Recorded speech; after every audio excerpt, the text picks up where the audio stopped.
EPA Midway meteorologist Bobby Marchich here with your outlook for October 8th, 2025. Welcome to Wild Weather Wednesday, brought to you by Pure Sight and Sound. If your home theater came from the same store where you bought your refrigerator, you don't have a theater, you have electronics, and maybe not even the right ones. Pure Sight and Sound doesn't ask you to adapt to the equipment, they adapt the design to your home. It may not feel like a bargain at first when you see the proposal, but when the lights go down and the story begins, you'll know you made the right call. Luxury isn't sold next to appliances, it's built into experiences. Called Ed today at the phone number above me here in the video, 570-992-2992, or visit puresightandsound.com. Pure Sight and Sound, with you from the first wire to forever. So we do have some kind of wild weather to talk about here in today's video, and a little bit of a 180 here on my latest thinking from earlier in the week, as they're starting to get a little more agreement into the weekend. We'll get to that in a second. Here is the cold front that is going to be moving through early this morning and is on the lead of a trough, and there's a big high pressure that's sitting back here behind it that's going to draw in cooler temperatures, and actually much cooler temperatures, the coolest temperatures we've seen so far this fall, coming in on Thursday. But it will still be upper 60s, near 70 today with that cold front moving through. Temperatures aren't going to rise much from what you're going to see this morning, maybe a degree or two, and that's it. Cold front's going to push off to the south and east, and it should be clear the coast by the morning. Here's starting off with the NAM high-res future simulated radar at 6 a.m., just to give you an idea where the rain is still occurring. Could be some heavier rain embedded with that this morning as this moves off, but once you get to about 10 o'clock, most of the interior is done except far southeastern Pennsylvania, New Jersey, Delaware. And then once we get to noon, it's just about off the coast here. Might be a leftover shower in early afternoon in our far southeastern areas near the coastal regions, but that's about it. And then we're going to have clearing from northwest to southeast as that front moves through. Terrible arrow drawing there. But we're going to clearing from northwest to southeast, and the sun will come back out. So we're going to have, again, temperatures aren't going to go up much today. Maybe a degree or two once the sun comes out, but that's about it.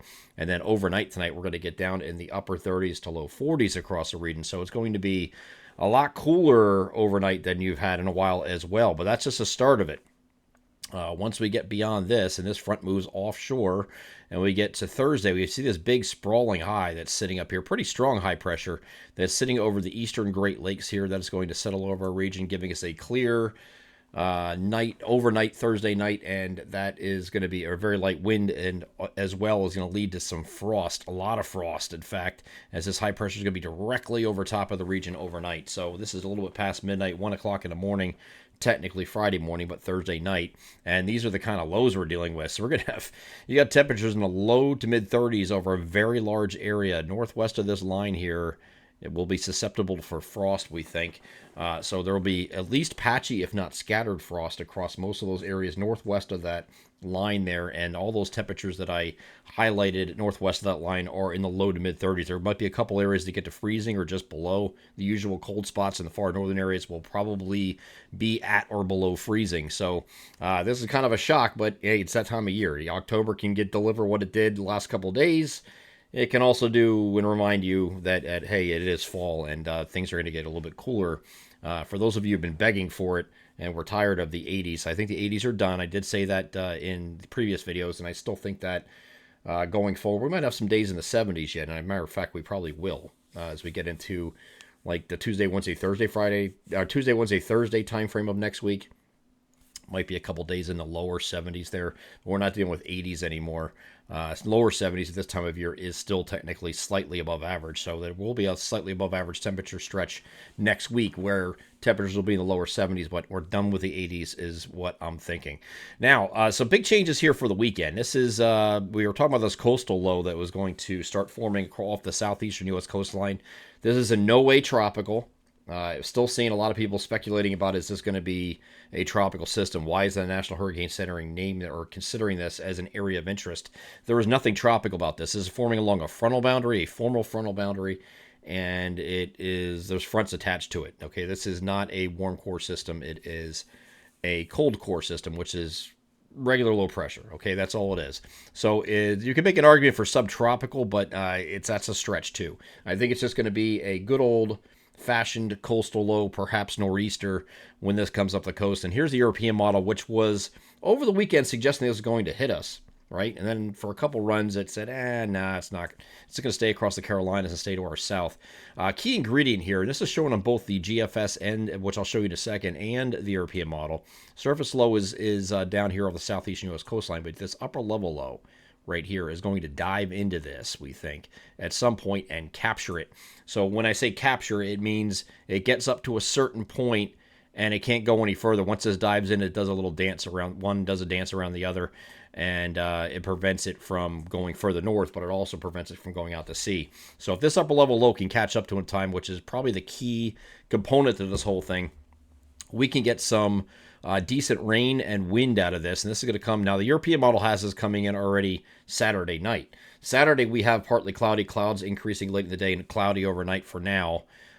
Because that's the timing of the GFS. But the European model brings in a little bit faster, and you get periods of rain here during the day here on Sunday. And you see this thing as it gets captured with the upper level low to its west, pulls it into the coast, and then you get periods of rain continuing on Sunday. And then it continues into Monday as well with some shower activity as this just sits and spins. And it eventually consolidates over the upper level low and pulls off to the south because we have high pressure building in off to the north at that point. So we don't think right now is going to bleed into Tuesday, but your window of opportunity is anytime between Saturday night and Monday night, somewhere in there, and it could be a multi-day event with the most prominent day right now looking like Sunday, okay? So the GFS wasn't on board up until yesterday, and now since then it has been on that idea that is going to be very similar to the GFS. Here's that upper level low, and it's going to dive into it and bring this up the coast. And this brings up a lot of rain, like a lot more rain than the European model has, and it comes up a little bit further north as well. So this would be inches of rain out of this. This would be good news for the drought concerns across the region. So, I mean, there's a good side and a bad side to everything. Some of you are like, oh, no, I have plans on Sunday. Please, no. Well, we can't change it. So we can look at the bright side of this and say, okay, well, we need the rain, so it's not all that bad. But the timing of this doesn't get into our region until during the day on Sunday. Okay, so not Saturday night, but Sunday. So the timing still has to be worked out with this. But there is the opportunity here for potentially significant rainfall. And in this case, there will be some decent wind with it. It's a pretty strong area of low pressure. It has 987 millibars sitting just east of Atlantic City here. So that would be a wind, a coastal beach erosion, and coastal flooding issue. So there'll be a lot of different aspects to this. And yes, I know somebody's going to ask about it in comments either on Facebook, YouTube, Twitter, whatever, X, I don't know what we're calling it nowadays.